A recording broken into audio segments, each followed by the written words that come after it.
अमेरिकी राष्ट्रपति Donald Trump और जेलेंस्की के बीच तीखी बहस के बाद यूक्रेन और रूस के बीच युद्ध तेज हो गई है। यूक्रेन में युद्ध भयावह है तो गाजा में विनाश का दौर फिर से शुरू हो चुका है। इजराइल ने सुबह से गाजा में फिर से बमबारी शुरू कर दी। इजराइल के ये हमले तब शुरू हुए जब हमास ने अमेरिका के प्रस्ताव को मानने से साफ इनकार कर दिया। इसके बाद इजराइल ने न सिर्फ सीज फायर तोड़ने का ऐलान कर दिया बल्कि गाजा में ऑलराउंडर अटैक शुरू कर दिया। तो सवाल यही है कि क्या गाजा में अब युद्ध की जो आग भड़की है, क्या उसमें पूरा अरब जलने जा रहा है? यही वजह है कि ईरान भी युद्ध की तैयारी कर रहा है, परमाणु बम बनाने की कोशिश में जुटा है। दुनिया आज भी महायुद्ध के उस मुहाने पर पहुंच गई है जहां करीब 1.5 साल पहले खड़ी थी। ट्रंप और जेलेंस्की में झड़प के बाद न सिर्फ यूक्रेन जंग की आग में भड़क गई है बल्कि गाजा युद्ध ने भी विकराल रूप ले लिया है। जिस वक्त यूक्रेन और यूरोप में एटमी विनाश का खतरा मंडरा रहा है, उसी वक्त अरब में भी महायुद्ध की आशंका बढ़ गई है। गाजा में इजराइल की बमबारी शुरू। दोनों मोर्चे पर विनाश का नया दौर ट्रंप की वजह से शुरू हुआ। यूरोप और यूक्रेन युद्ध विराम को तैयार नहीं हुए तो अमेरिका ने यूक्रेन युद्ध से अलग होने की घोषणा कर दी। इसी के बाद रूस ने यूक्रेन में जबरदस्त तबाही मचानी शुरू कर दी है।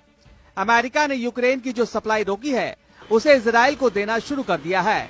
इजराइल को अमेरिका से हथियारों की नई खेप मिली तो इजराइल ने गाजा में फिर से नरसंहार शुरू कर दिया।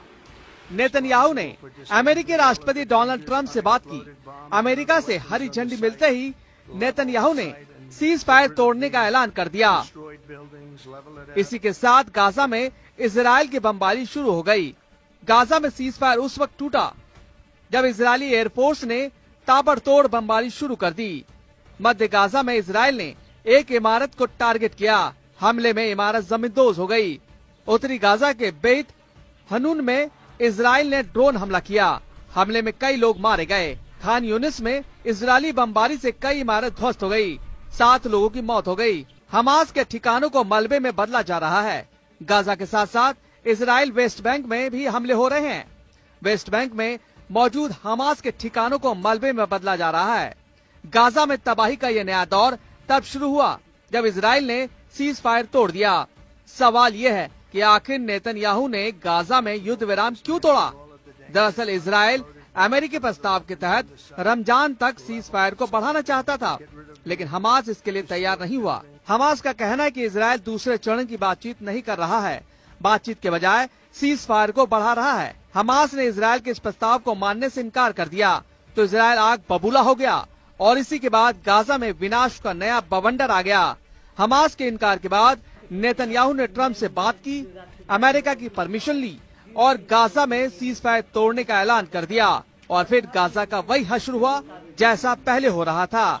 अगर हमास नहीं माना तो नतीजे और भयावह होंगे। इजरायली सेना सिर्फ हमले ही नहीं कर रही बल्कि गाजा में मिलने वाली सभी तरह की मदद को भी रोक दिया है। इजराइल ने उन सभी क्रॉसिंग को बंद कर दिया है जिसके जरिए गाजा में राहत सामग्री जाती है। इजराइल के प्रधानमंत्री बेंजामिन नेतन्याहू ने 5 घंटे तक बैठक की। इस बैठक के बाद गाजा की मदद रोकने और हमले का आदेश जारी हुआ। नेतन्याहू ने चेतावनी जारी करते हुए कहा कि अगर हमास नहीं मानता है तो इसका नतीजा बहुत ही भयावह होगा। गाजा में जंग की शुरुआत हुई तो अमेरिका ने बारूद की सप्लाई कर दी। अमेरिका के बम और बारूद तेल अवीव पहुंचना शुरू हो गया है। अमेरिका ने इजराइल को 45,000 बंकर बस्टर बम दे दिए। इतना ही नहीं, अमेरिका 35,000 करोड़ रुपए के हथियार देगा।